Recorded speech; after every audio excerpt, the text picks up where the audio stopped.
Yaps. It's in the name.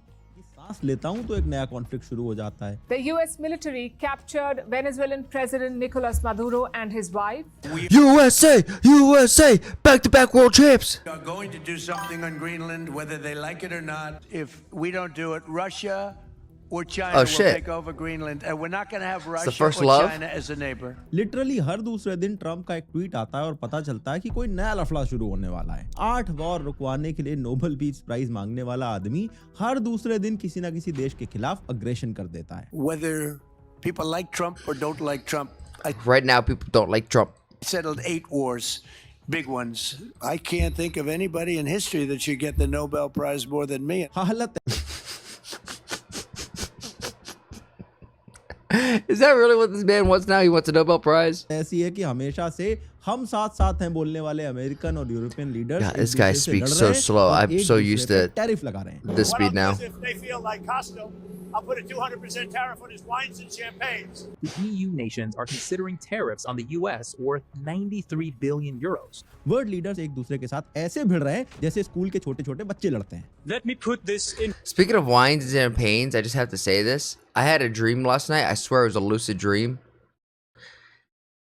I went to some like nice chateau, like wine spot, like a really sophisticated area, like a James Bond kind of thing. And I was taken to the back and I was given like alien wine, like wine that was so old it was from the Egyptian gods. It's kind of crazy. We're seeing in a video now. Maybe it's a sign. In words you might understand. Mr. President. Oh, Good morning. I would love to do it. It'd be such an honor. Whatever you want, Donald, please.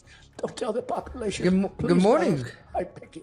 अब देखो मैं कोई geopolitical expert नहीं हूँ लेकिन एक आम आदमी के पर्सपेक्टिव से जब मैं ये सब देखता हूँ तो बड़ा अजीब सा लगता है क्योंकि अभी तक हमें लगता था कि दुनिया बड़ी स्टेबल है लेकिन अब अचानक से पता चल रहा है कि भैंस हमेशा से उसकी है जिसकी लाठी होती है. यूनाइटेड नेशन यूएन के अंदर का सिक्योरिटी काउंसिल WTO ये सब ड्रामा चल रहा है. My Valentine is here, guys. 80 साल के लोगों ने मिलके My Valentine is here. You didn't ask me. Will you be my Valentine? I say you just assuming. Yeah, I assume you're gonna be my Valentine. I would It's okay. hope. I assume you will be my Valentine. Will you be my Valentine? Yes. She said yes. Will you be Yeah, my I'm- Valentine? I would be honored to be your Valentine. Good. Otherwise, you get smacked. Just kidding. रखा है. सबके portfolio Lallawmawma लाल हुए पड़े हैं. हर हफ्ते लाखों करोड़ों रुपए मार्केट से गायब हो रहे हैं. ले ऑफ पे ले ऑफ चल रहा है और ऊपर से एआई और happy ऑटोमेशन के चलते Valentine's बहुत Day. सारी जो ट्रेडिशनल जॉब होती थी वो गायब होती जा रही है. ऐसे में एक आम आदमी के लिए ये सब देख के ब्लैक पिल होना बहुत ईजी है और मेरे आसपास में बहुत सारे लोगों को Why ऐसा did Carrie होते हुए Minotti देख get ही रहा हूं. sued? इसीलिए आज के वीडियो में जरा इसी को एड्रेस करते हैं. समझने की कोशिश करते हैं कि भाई ये चल क्या रहा है. क्या सही में 26 में दुनिया खत्म होने वाली है या फिर ये सब एक फेज है जो इवेंचुअली निकल जाएगा. आइए You had a crazy day at work? Yo, I hope you have a good day, homie.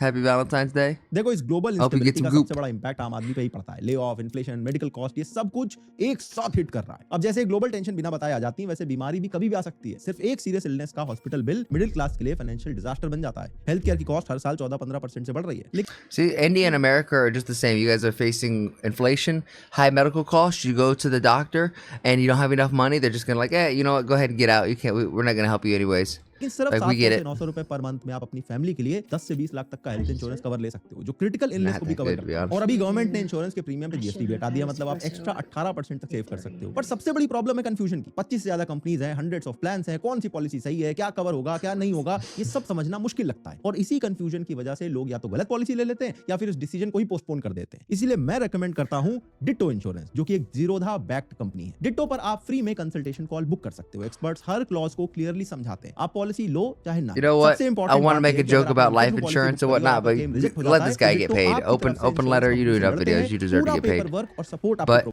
I am gonna करो skip तो your आपको ad. 3-4 मेन प्लेयर मिलेंगे. ज्यादा जो इंटरनेशनल लफड़े चल रहे हैं इसके पीछे यही लोग If you guys need life insurance, just get it through this YouTuber. या तो डायरेक्टली या फिर इनडायरेक्टली इन्वॉल्व है. Trump, Putin, Bro, Jinping, I'm your Netanyahu, Valentine. इन सब में आपको You एक can't चीज say that in बड़ी front of the girl, ये dude. सारे लीडर काफी टाइम से You politics can't- के you center can't में be हैं. और airing अपने that out. followers के You लिए can't एक come in here larger acting than like a life crazy maintain कर सकते हैं. ex-girlfriend. और ये अभी अपने करियर की उस पोजीशन में है जहां पर okay. Most probably I find आखिरी या कुछ लेगेसी डिफाइनिंग मूव्स ये लोग चलने की कोशिश कर रहे हैं. और इसी का नतीजा है कि ट्रम्प ने वेनेजुएला का प्रेसिडेंट उठवा लिया और वहां के ऑयल रिजर्व्स को हथियाने की कोशिश कर रहा है. रशिया और चाइना से नेशनल सिक्योरिटी का खतरा बता के ग्रीनलैंड हड़पने के चक्कर में बैठा है लेकिन असली रीजन वहां मौजूद मिनरल्स हैं. Greenland is fast becoming the center center of a superpower contest over the Arctic. But it's not just the military significance of Greenland that has got Donald Trump interested. It's also wealth. Greenland has vast untapped deposits of rare earth minerals that are really important for making things like smartphones, electric vehicles, and even military weapons. दुनिया भर में कहीं भी लड़ाई हो रही हो, शांति का दूत बनके वॉर रुकवाने पहुंच जाता है और खुद को सबसे बड़ा पीस लविंग प्रेसिडेंट दिखाने के लिए खुद और इनकी पूरी कैबिनेट हर दिन सुबह उठ के वॉर रुकवा दी वाला राग अलापने लगते हैं, जबकि सबको पता है कि रियलिटी इससे काफी अलग है। अरे मैं तो कहता हूं, जिनके बीच में वॉर रुकवाने का क्रेडिट मांग रहे हो, एक बार उनको तो बता दो कि आपने वॉर रुकवा दी है। ट्रंप भारत और पाकिस्तान दो न्यूक्लियर नेशन के बीच में वॉर रुकवाने का क्रेडिट लेना चाहता था, जबकि भारत के प्राइम मिनिस्टर खुद पार्लियामेंट में खड़े होकर ये डिनाई कर चुके हैं। अध्यक्ष जी, दुनिया के किसी भी नेता ने भारत के ऑपरेशन रोकने के लिए नहीं कहा। सेम चीज कंबोडिया थाईलैंड के साथ हुई थी। जिस टाइम पे ट्रंप वॉर रुकवाने का क्रेडिट मांग रहा था, उसी टाइम दोनों देश एक दूसरे पे गिरा रहे थे। जब ट्रंप ने कहा कि अब इजराइल कोई भी अटैक नहीं करेगा, तो इजराइल ने कतर पे जाके गिरा दिया। इलेक्शन से पहले ट्रंप बोलता था कि Ron, you know how you said I would watch the motion comic, but you've been in here this whole time and haven't brought it up till now because you probably just now remembered? The same. I forgot about that मैं completely. President बन गया तो Russia Ukraine का मामला एक दिन में solve कर दूंगा। और जब प्रेसिडेंट बना तो ज़ेलेंस्की को व्हाइट हाउस में बुलाया और कह रहा था भैया अपनी लैंड कॉम्प्रोमाइज कर लो, और इस तरह से उसकी बेइज्जती कर रहा था। But you will feel it in the future. God bless. You don't know that. God bless. You don't God know that. bless. You will not have war. Don't tell us what we're going to feel. This whole thing, we watched this live on stream. If you guys remember, this whole conversation going back and forth between Zelensky and Trump was so awkward, where he's like, "Oh, you guys are gonna feel the pressure," and Trump's like, "The fuck we are. We ain't gonna feel shit. You ain't gonna tell us what we feel. You're gonna feel our dick up in your ass if you don't behave." Problem. Don't tell us what we're. Actually, that was JD telling saying you, that. you're in JD no was like, position "You're not even wearing a suit." You're in no position to dictate what we're going to feel. और Trump ये president of You are in no position to dictate what we're gonna feel. We are in every position to dictate what you're gonna feel. Peace वाली जो image है वो protect करने में शायद successful हो भी जाता अगर उसको नोबेल पीस प्राइज मिल जाता। पर जब वो नहीं हुआ तो जिसको मिलना था उनसे बिहाइंड द क्लोज डोर मामला सेट कर लिया। ट्रंप सिर्फ एक इगोइस्टिक बुली है, इसको लगता है कि पैसे फेंक कर या टैरिफ से डराकर हर प्रॉब्लम को सॉल्व किया जा सकता है, पर ऐसा नहीं है। इससे सिर्फ एक ही चीज हो सकती है और वो है दुनिया और ज्यादा But would that have been a good thing, Ranji? सबसे बड़ा बुली है In the grand scheme of things. Europe को रशिया यूक्रेन की लड़ाई में इन्वॉल्व कर लिया। उससे पहले 2014 में भी मन करा था तो क्रीमिया को एनेक्स कर लिया था। कल को यूक्रेन वाला मामला निपट भी जाए तो ये मत सोचना कि रशिया यूं ही रुक जाएगा। आपको कुछ साल पहले की एक इंटरेस्टिंग वीडियो दिखाता हूं। किसी फंक्शन में पुतिन एक बच्चे से पूछ रहा था कि बेटा रशिया का बॉर्डर कहां खत्म होता है जरा बताओ, तो बच्चा अकॉर्डिंगली जवाब देता है कि यूएसए के पास बेरिंग स्ट्रेट में। पुतिन इसके जवाब में कहता है रशिया का बॉर्डर कभी खत्म नहीं होता है। और ये बात पुतिन की मेंटालिटी दिखाता है। चाइना भी एग्जैक्टली इसी प्रिंसिपल को फॉलो करता है। इसीलिए आप नोटिस करना, चाइना के साथ जितनी भी कंट्रीज के बॉर्डर लगते हैं लगभग सबके साथ उसका कुछ ना कुछ कॉन्फ्लिक्ट चलता रहता है। अरे जिस रशिया के साथ चाइना आपस में भाईचारा ऑन टॉप करता है, कहता है कि इनके पार्टनरशिप की कोई लिमिट नहीं है, उस रशिया के साथ भी इनका बॉर्डर कॉन्फ्लिक्ट चल रहा है। रशिया के ईस्टर्न साइड में एक इलाका है व्लादिवोस्तोक, इसको भी चाइना हड़पना चाहता है और रशिया भी इसको लेकर ठीक ठाक कंसर्न है। एफएसबी जो पहले केजीबी हुआ करता था, उनके एक लीक डॉक्यूमेंट से इसके बारे में काफी कुछ पता चलता है। ताइवान पे भी मौका देखते ही चाइना झपट पड़ेगा, इसमें कोई डाउट नहीं है। हर एक दो हफ्ते में आप देखोगे ताइवान के अराउंड ये लोग अपने शिप भेज के कुछ ना कुछ ड्रामा करते रहते हैं। अभी रिसेंटली जापान के साथ इनकी एयरफोर्स बढ़ गई थी। साउथ चाइना सी में फिलीपींस को रेगुलर बेसिस पे इसी तरह से लोग बुली करते रहते हैं। भारत के साथ लैंड डिस्प्यूट तो आपको पता ही है। अरुणाचल प्रदेश पे अपना हक दिखाने के लिए अलग अलग जगहों के नाम बदलते रहते हैं लोग। वैसे जमीन हड़पने की बात और बेंजामिन नेतन्याहू का मेंशन ऐसा हो नहीं सकता। ये मैप देखो, येलो कलर में जो हिस्सा दिख रहा है ये है इजराइल का ओरिजिनल मैप, और ये वाला देखो ये है ग्रेटर इजराइल का कॉन्सेप्ट। इसके पीछे नेतन्याहू पड़े हुए हैं और इसमें notice Wait, this is what Netanyahu wants? This is like part of Egypt? This is a lot of shit over here. Gaza strip और वेस्ट बैंक नहीं है, Syria, Lebanon, Jordan, Iraq, Saudi और Egypt तक के कुछ हिस्से इन्होंने ले This is what Netanyahu wants? रखे हैं। It's the greater Israel. If you ask me, we are there. I often think about my father, my parents' generation who had to found the state, and our generation, my generation, we have to ensure its continued existence. अब आप खुद सोच के देखो कि जब इस तरह की सोच रखने वाले वर्ल्ड लीडर्स एक साथ दुनिया भर में वर्ल्ड पॉलिटिक्स के सेंटर में बैठे होंगे तो दुनिया Is that why we're bombing the fuck out of Syria, Lebanon, and constant? Hold on. का कॉन्सेप्ट इसके पीछे नेतन्याहू पड़े हुए हैं और इसमें नोटिस करना सिर्फ गाजा स्ट्रिप और वेस्ट बैंक नहीं है, Syria, Lebanon, Jordan, Iraq, Saudi और Egypt. All of these places minus Egypt, we've been in like conflict with. Minus Saudi Arabia, we have deals with them now. But Jordan, we bombed the shit out of Syria and Lebanon. That's insane.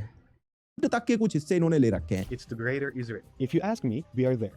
I often think about my father, my parents' generation who had to found the state, and our generation, my generation, we have to ensure its continued existence. अब आप खुद सोच के देखो कि जब इस तरह की सोच रखने वाले वर्ल्ड लीडर्स एक साथ दुनिया भर में वर्ल्ड पॉलिटिक्स के सेंटर में बैठे होंगे तो दुनिया अनस्टेबल कैसे नहीं होगी। और दुनिया भर में लगातार ये कॉन्फ्लिक्ट्स एक के बाद एक शुरू हो जा रहे हैं, इसका डायरेक्ट रिजल्ट होता है इकोनॉमिक अनस्टेबिलिटी। सप्लाई चेन पूरी तरह से ठप पड़ जाती है और पूरी दुनिया के शेयर मार्केट से ट्रिलियंस ऑफ डॉलर्स गायब हो जाते हैं। कई बार ट्रम्प के सिर्फ एक ट्वीट से शेयर मार्केट पूरा हिल जाता है और बिलियंस ऑफ डॉलर्स लॉकडाउन के टाइम पर वर्ल्ड इकोनॉमी वैसे ही स्लो हो गई थी और उसके बाद ज्यादातर जो मेजर इकोनॉमीज थी उन्होंने अंधा पैसा प्रिंट करना शुरू कर दिया था, जिससे इन्फ्लेशन भी काफी बढ़ने लगा था। बीच में एक ऐसा टाइम आया था जब हर जगह लोग रिसेशन की बात कर रहे थे। अब ये सब चल ही रहा था, इतने में एक के बाद एक कॉन्फ्लिक्ट शुरू हो गए, जिससे अब इकोनॉमिक कंडीशन और ज्यादा खराब हो रही है। आप खुद सोच के देखो, डोनाल्ड ट्रंप के टैरिफ्स की वजह से दुनिया भर में कितना ट्रेड खराब हुआ है। पार्टनर बोल के भारत पे सबसे ज्यादा टैरिफ लगा रखा था, 500% की बात कर रहे थे, तो भला हो कि थोड़ी बहुत ट्रेड डील साइन हो गई है तो अभी टैरिफ थोड़े से कम हो गए, लेकिन ये कह रहा है कि अगर रशिया से ऑयल लिया तो वापस से 25% टैरिफ बढ़ा दूंगा। और इन सब का डायरेक्ट रिजल्ट दुनिया भर में आम इंसान पे पड़ता है। पिछले 3-4 सालों में बड़ी कंपनीज में ले ऑफ की न्यूज आना कॉमन हो गई है। ढंग की सैलरी इंक्रीमेंट तो छोड़ दो, एआई और ऑटोमेशन के चक्कर में कितनी सारी जॉब्स हैं जो या तो कट हो चुकी हैं या फिर उनका फ्यूचर कंप्लीटली अनसर्टेन दिखाई देता है। We've said this, I think every year for the next 10 years we're going to see a minimum of a 1% job loss with AI. And honestly, as we go further and further in, the percentage is probably going to get higher and higher. Intel, Fiverr, Bumble जैसी companies ने अपने 20 से 30% workforce को cut off कर दिया है। अब Anthropic जैसी एआई कंपनीज के सीईओ कहते हैं कि सॉफ्टवेयर डेवलपमेंट की जॉब अगले 1-2 साल में खत्म ही हो जाएगी। मतलब सारे के सारे सॉफ्टवेयर डेवलपर बेकार हो जाएंगे। We are now, in terms of, the models that write code, I don't know, we might be 6 to 12 months away from when the model is doing most, maybe all of what Swedes do end to end. अब इन सबसे हो ये रहा है कि जो comparatively थोड़े poor countries हैं, जिनकी छोटी इकोनॉमीज है, जहां इन्फ्लेशन काफी ज्यादा है, लोग ऑलरेडी काफी परेशान और ऑप्रेस फील करते हैं, वहां पर प्रोटेस्ट शुरू हो जाते हैं। रिसेंटली हमने ईरान में देखा, हजारों की संख्या में प्रोटेस्टर्स को दिया गया। इनफैक्ट कोई एग्जैक्ट डेटा तक अवेलेबल नहीं है कि कितने लोगों की हुई है। ईरान की गवर्नमेंट खुद कह रही है कि उन्होंने 3000 से भी ज्यादा लोग मारे हैं। एक बार इमेजिन करके देखो एक्चुअल नंबर कितना हाई होगा। और ये सिर्फ ईरान की कहानी नहीं है, पिछले 2-3 सालों में बांग्लादेश, नेपाल, श्रीलंका, मेडागास्कर जैसे कितनी सारी जगह पर रेजिम चेंजेस हुए। इंडोनेशिया में भी प्रोटेस्टर्स ने रीजनल पार्लियामेंट जला दिया था। स्पेशली अफ्रीकन देशों में आप देखो तो इस तरह के प्रोटेस्ट और कॉमन हो गए। ये विजुअल देखो, गवर्नमेंट टैक्स हाइक के खिलाफ ये प्रोटेस्ट पिछले साल कीनिया में हुए थे। सुडान, कांगो, सोमालिया, नाइजीरिया, माली, बुर्किना फासो, इन सब देशों में सिविल वॉर की हालत क्या हो गई है आप इमेजिन भी नहीं कर सकते हो। सुडान से 2 महीने पहले के ये विजुअल आप देखो। यहाँ पर God bless, dude. Africa's all like these places have always. Congo, Somalia, Nigeria, Mali, Burkina Faso. All of these places have a constant war. I mean, freaking Somalia, no wonder with the pirates just constantly controlling these waters. The Republic of the Congo, Sudan, Nigeria, there's more Christian murders going on every day. It's insane. तो इन सब देशों में civil war की हालत क्या हो गई है आप imagine just a place that's in just constant conflict. भी नहीं कर सकते हो। सुडान से You're already losing your job because of AI? यहाँ पर एक genocide हुआ जहाँ पर इतने लोग मारे गए कि लिटरली स्पेस से ब्लड दिखाई दे रहा था। 2 वक्त की रोटी के लिए जिनको लड़ना पड़ता है, वहाँ इस तरह की सर्वाइवल की लड़ाई हो तो लोगों के पास गलत रास्ते जाने के अलावा कोई ऑप्शन ही नहीं बचता है। फिर trafficking, smuggling, illegal arm trade जैसे बहुत सारे क्राइम बढ़ने लगते हैं। लोग इन देशों से इलीगली माइग्रेट करके डेवलप्ड देशों में भागने लगते हैं और कई लैटिन अमेरिकन कंट्रीज की इस समय यही कहानी है। इनफैक्ट ट्रंप ने भी मडूरो को कैप्चर करने से पहले यही बहाना दिया था कि मडूरो यूएसए के अंदर ट्रैफिकिंग करवाता है। मैक्सिको के साथ भी इस इशू पर आने वाले टाइम पे यूएसए का कुछ ना कुछ कॉन्फ्लिक्ट जरूर होगा। इलीगल इमिग्रेशन को लेकर बॉर्डर पर इनके बीच जो टेंशन है वो चलते ही रहते हैं। एक टाइम था जब यूनाइटेड स्टेट्स को लोग सीरियसली लेते थे, इवन यूएसए भी बाइलैटरल डिस्प्यूट्स में मीडिएटर का काम करता था, लेकिन अब USA Then you got to learn how to use AI better than everybody. कोई गिनती में ही नहीं लेगा। Like if you're a freelance artist, 3D artist, graphic designer, any of that freelance work, you gotta be able to use AI. You have to be doing the C dance. Like Prem, you should be dropping shit in Discord from the stuff that you create. You know what I'm saying? USA के secretary of states Marco Rubio UN के बारे में क्या बोल रहे हैं आप खुद सुन के देख लो। It says that somehow Venezuela is not involved in the trade because the UN says they're not involved in the UN. I don't care what the UN says. The UN doesn't know what they're talking about. Israel ने तो UN के secretary general को ही ban कर दिया था। दुनिया की सबसे बड़ी आबादी है भारत, लेकिन यूनाइटेड नेशंस के अभी तक भारत को इंक्लूड नहीं किया गया है और इसी से आप समझ सकते हो मॉडर्न वर्ल्ड में यूनाइटेड नेशंस की क्या रेलेवेंस रह गई है। जयशंकर साहब ने इसको लेकर बड़े अच्छे से एक बार समराइज कर दिया था। We must also recognize that all is not well with the United Nations. Its decision making neither reflects its membership nor addresses global priorities. They both say the same thing, just one says one a lot more eloquently than the other. Its debates have become increasingly polarized and its working visibly gridlocked. Any meaningful reform is obstructed using the reform process itself. Now, financial constraints have emerged as an additional concern. देखो आज के time पर issue यही है कि जो पुराना world order था वो धीरे धीरे कोलैप्स कर रहा है और एक नया वर्ल्ड ऑर्डर डेवलप हो रहा है। इंटरनेशनल लॉस की धज्जियां उड़ चुकी हैं और बड़े पावरफुल देश छोटे देशों के लिए प्रेडेटर्स बन चुके हैं। जो नया वर्ल्ड ऑर्डर बनेगा ये एग्जैक्टली कैसा होगा बता पाना भी पॉसिबल नहीं है, क्योंकि यूएसए और यूरोपियन कंट्रीज के बीच में ट्रस्ट ऑल टाइम लो पे जा चुका है और अब यूरोपियन कंट्रीज भारत और चाइना के करीब आते दिख रहे हैं। भारत और यूरोपियन यूनियन ने भी एक बहुत मैसिव ट्रेड डील साइन करी थी जिसे mother of all trade deal भी कहा जा रहा था। We did it. We delivered the mother of all deals. उधर मैक्रोन दावोस में ऑलरेडी बोल चुके हैं कि China And if you guys watch the anime psyop with me, apparently that lady in Modi might have sealed the deal that night for the mother of all deals. You know what I'm saying? Is welcomed in Europe. और अब इस नए chess game में पुराने वाले players में से किसका क्या पोजीशन होगा ये तो आगे जाने पे पता चलेगा, लेकिन इतना जरूर पक्का है कि अनस्टेबल सिचुएशन अभी चलता रहेगा और उल्टा हो सकता है कि सिचुएशन और ज्यादा बिगड़ जाए, क्योंकि डोनाल्ड ट्रंप बिल्कुल आउट ऑफ कंट्रोल हो चुका है और अभी वर्ल्ड इकोनॉमिक फोरम की एनुअल मीटिंग में क्या बोल रहा था आप खुद ही सुन लो। I call him Gavin Newscom. When you think about it, he's kind Yo, what's up, Arma? retarded. People say he's gay because of the way he moves, you know. Wait, no. I thought this was AI. World economic forum की annual meeting में क्या बोल This रहा has to be था, आप AI. खुद ही सुन लो। I call him Gavin Newscom. When you think about it, he's kind of retarded. People say he's gay because of the way he moves. You know, he's always doing his weird little dance when he talks. But I don't care about that. I just think he's incompetent and retarded. They say he likes to watch. Remember, his wife had sex with Harvey Weinstein. Remember that? She said his penis looked like a fish. If you think about it, it was probably a small little fish. Like a baby goldfish. There's anyway, Gavin no was way. probably sitting on his little cuck chair watching. Believe me. कोई भी mentally stable responsible leader That was AI. That was not real. से बात नहीं करता। If you Trump guys ने तो couldn't French tell. President के भेजे हुए मैसेजेस जाकर अपने सोशल मीडिया पर लीक कर दिए थे। ट्रंप अपने देश के अंदर फेडरल बैंक के पीछे पड़ चुका है, चेयरमैन को रिजाइन करने के लिए प्रेशराइज कर रहा है, क्योंकि अमेरिकन फेडरल बैंक ट्रंप की बात नहीं सुन रहा है, उसके अकॉर्डिंग टैक्सेस में चेंज नहीं कर रहा है, जबकि इलेक्शन से पहले ट्रंप अपने वोटर बेस को इनकम टैक्स कट करने का प्रॉमिस कर चुका है और आज भी बार-बार ये दोहराता रहता है। That at some point in the not too distant future, you won't even have income tax. She's got the zoomies. Because the money we're taking in is so great, it's so enormous that you're not going to have income tax to pay. खैर मैं personally interested हूं इस नए world I order can hear में भारत की position को लेकर। अभी तक मुझे पर्सनली लगता है कि Bro, हमने the इस fuck? volatile That's what I'm atmosphere saying. That को was the बड़े craziest अच्छे से shit. navigate किया है। इस समय सबसे बेस्ट ऑप्शन यही है कि हम ज्यादा रिएक्टिव ना बने और स्पेशली डोनाल्ड ट्रंप को जितना हो सके उतना इग्नोर करते रहें और इन द मीन टाइम हम अपनी ग्रोथ पे फोकस करते हैं। अब देखो इतना सब कुछ होता देखकर कभी-कभी ओवरवेलमिंग सी फीलिंग आती है, लेकिन मैं पर्सनली भारत की पोजीशन को लेकर काफी ऑप्टिमिस्टिक हूं, क्योंकि हम इस समय दुनिया की मेजर इकोनॉमीज में सबसे फास्टेस्ट ग्रोइंग इकोनॉमी है। हमारा पर कैपिटा इनकम भी आने वाले कुछ सालों में रैपिडली ग्रो करने वाला है। ग्लोबल ग्रोथ के लिए भारत एज अ मार्केट बहुत इंपॉर्टेंट है और ऐसा IMF भी मानता है।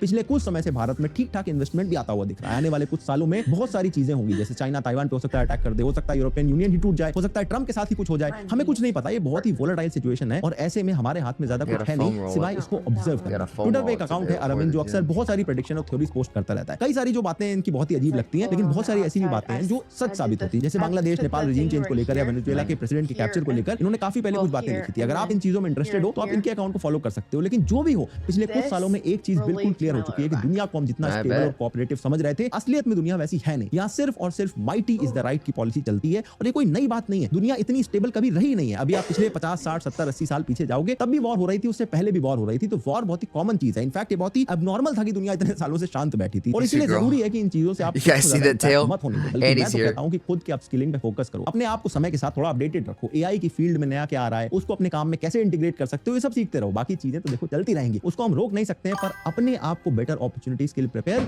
जरूर कर सकते हैं और ये काम आपको डेफिनेटली करना चाहिए। बाकी डिटो का लिंक मैंने डिस्क्रिप्शन में लगा I'm sorry. I'm probably gonna get called out in the comments. I didn't pay attention to the end of that. The internet has ruined people's mental peace. I think society has done that, not so much. Yeah, I already started implementing AI tools for my work. I lost one of my clients. 90% of his work could be done once he clicked AI, and that's 78% cost. Oh, he ghosted you? Damn.